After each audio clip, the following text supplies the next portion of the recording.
Welcome to Message in a Vodcast, our very first episode. I'm your host, the non-editor and also known as publisher of The Message, Libby Begg. And joining me are our Message co-founders and editor extraordinaires, Chris Powell and David Brown. Hi, guys. Hey. Hello. So before we get started, the three of us just want to say a massive thank you to our partners in this podcast, without whom we could not have done it. So shout out to our friends at Blue Ant Plus. Thank you, thank you, thank you. It's been great to partner with you guys on this. Okay, guys, this is how this little podcast is going to work. So I'm going to ask one of you to tell me your best pick from the world of marketing, media, advertising, our industry over the last couple of weeks. And I'm going to ask the other person to give me their weirdest pick, their kind of most head scratcher pick.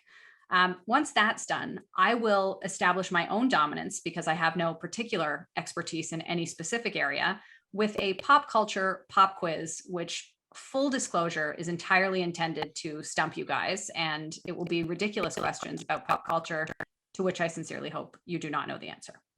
Does that sound good? So Chris, you're going to go first and tell us about your weirdest or most sort of head scratcher story that you've seen in the last little bit. Sure. So yeah, not weird as in peculiar, although I guess you could apply that descriptor as well, but weird as in an odd choice. And that is the National Gallery of Canada. Canada is sort of the home of art in our country, opting to use a U.S. agency to develop a new brand identity that it describes as being rooted in knowing and being. I'm sort of paraphrasing here, in Indigenous culture. And it was created by an agency that operates out of Brooklyn and Paris.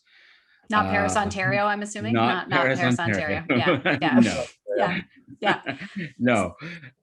So yeah, and it's not unexpectedly, it has garnered a fair bit of criticism from Canada's creative community and graphic designer community, who are a little bit nonplussed as to why a major cultural institution in this country would look outside of our borders. Well, and also like to that end, and to make sure I sort of understand it correctly. So it's the National Gallery, so publicly funded, rebranding themselves and choosing to go with a non-Canadian creative firm to do this job. Did I get that right? And to sort of add further insult, it's sort of an Indigenous sort of theme is part of the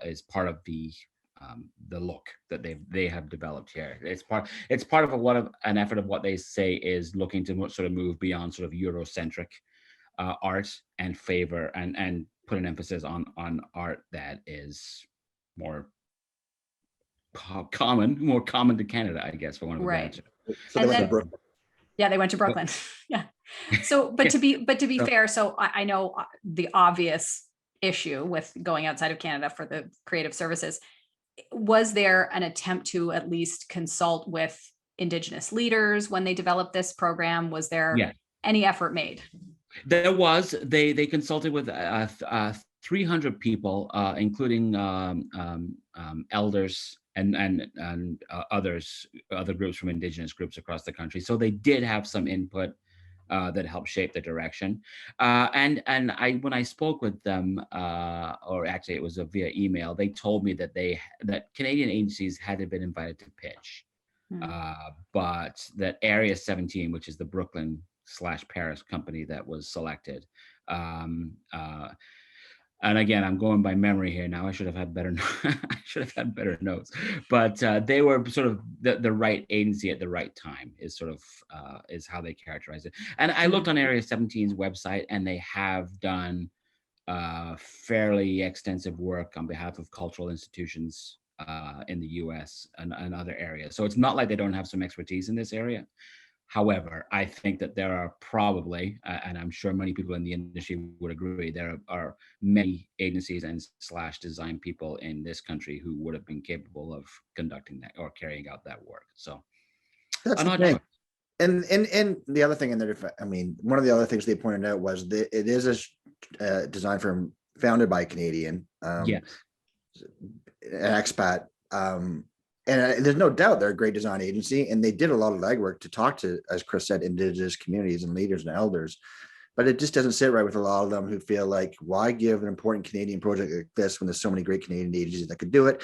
Not only just for that reason alone, but also after such a tough year in Canada.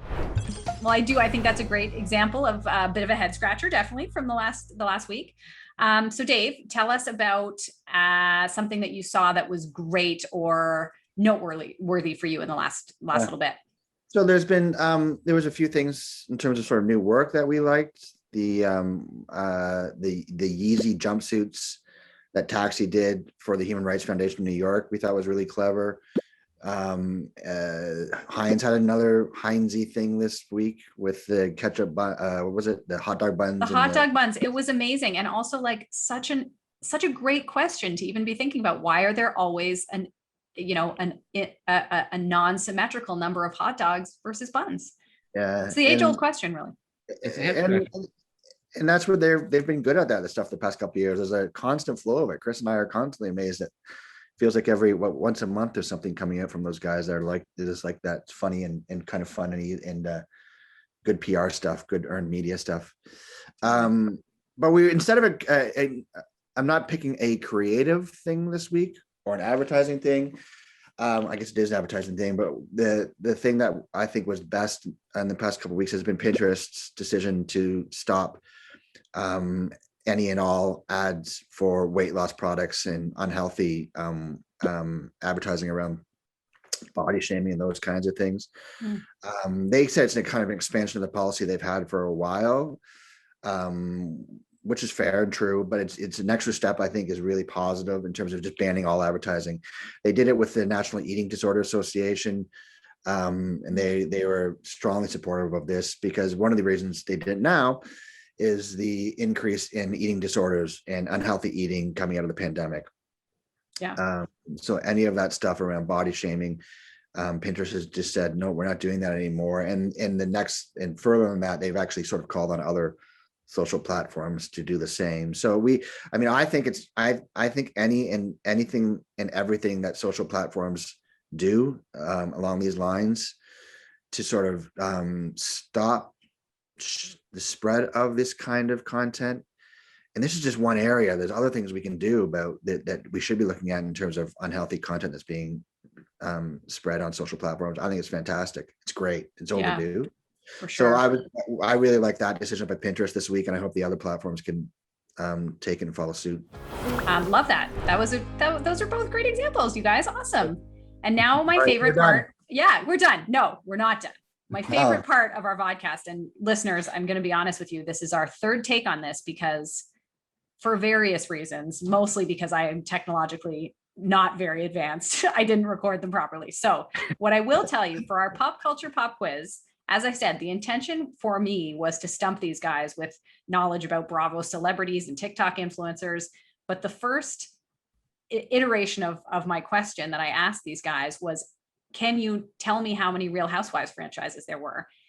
And these guys were so surprisingly good that it was annoying to me because the intention was for them to be stumped and for me to look intelligent in this small space. But I realized that I would have to up my game. So I have done that. And I have a new question for you. Okay. Are you ready? Yep. Do you feel confident? Very. Yeah. Okay. Good for you. I would like to know, who is the most followed individual on TikTok? Cristiano Ronaldo. Oh no, TikTok. Charlie D'Amelio. Yeah. No. You nailed it. Honestly, luckily for you, because I was concerned you might nail it because of the last 3 takes that we've done with this, I have follow-up bonus questions. Okay. You're right. It is Charlie D'Amelio. Does anyone know how old she is? I'm going to say 17. She's not even 20. I know that. David Brown is correct. 17. You guys, I feel like you guys are studying up on this. And that's not fair. Okay. The intention is for me to win this. How many followers does she have? Oh. I don't even need a specific number. A range would work. Like a reasonable range. Give me a second. Oh God. Like more than 20 million, right? Mm-hmm. Yes. Like a lot more? I'll say 100 million. Ding, ding, ding. Really? Yep. She's got just over 100 million followers. Nice. 17 years old. Anyone care to take a guess at her net worth as of today? Now, she's only been doing it for 2 years, so it's actually not like, be reasonable. I'll be candid here. I honestly don't know what that kind of following translates into Like, in terms of. Well, in let me, terms of revenue. I don't you know know. what? That is a great segue, Chris. Do you care to take a guess? And we'll go back to her net worth in a moment. Do you care to take a guess for how much she charges for a single social post? Couple 100,000? No, actually, but close-ish. Exactly $100,000. Is it? For a single paid Yeah. post, which makes me feel like we are all in the wrong line of I work. know. You know, we gotta boost our social following. we gotta really up our social. Maybe we start dancing. I'm just Dancing saying. is the key. Yeah, maybe we start dancing. Okay, so based on the 100,000 for a single social post, and she's 17 years old and she's been doing this for about 2 years, what do you think her net worth is? Net worth or what she makes? I would guess she's making 10 million a year. No, she's actually not. So her total net worth right now is $8 million. So over the Yeah. last 2 years. But Yeah. again, which is, first of all, when I read that, I was like, that seems lower than I thought, because I like totally, put myself into a different headspace. But she's 17 and she was, competitive dancer, which, just so you guys know, so was I. Like, in theory, I could have done this, the road not taken, the path not taken. I'm kidding, listeners. That's what she Obviously, does, right? She dances. Is that what? Yeah, the thing she is? was a competitive dancer, and then she started dancing on TikTok. And there has been TikTok's been pretty heavily criticized, and there is a big movement right now for people of color and Black creators who don't. And actually, the D'Amelio sisters, it's her Charlie and her sister Dixie, who have been really on blast for appropriating dances that they themselves didn't necessarily create. And it happens all the time on TikTok. And often it's, BIPOC people, BIPOC creators who aren't getting the credit that they deserve. So it'll be interesting to see, further to sort of the Pinterest conversation, how TikTok's going to deal with this, because it's a significant issue. And then, these kids are pulling in some real money here. So yeah. Well, those TikTok houses are just creepy and weird to me. Totally. Yeah, Totally. They're very odd. Yes. No. And again, as a parent of, my eldest is 12 and a half, I'm like, how am I supposed to talk to my kids about what this is, or, what success looks like? It's going to make you $6 million a year. That's exactly right.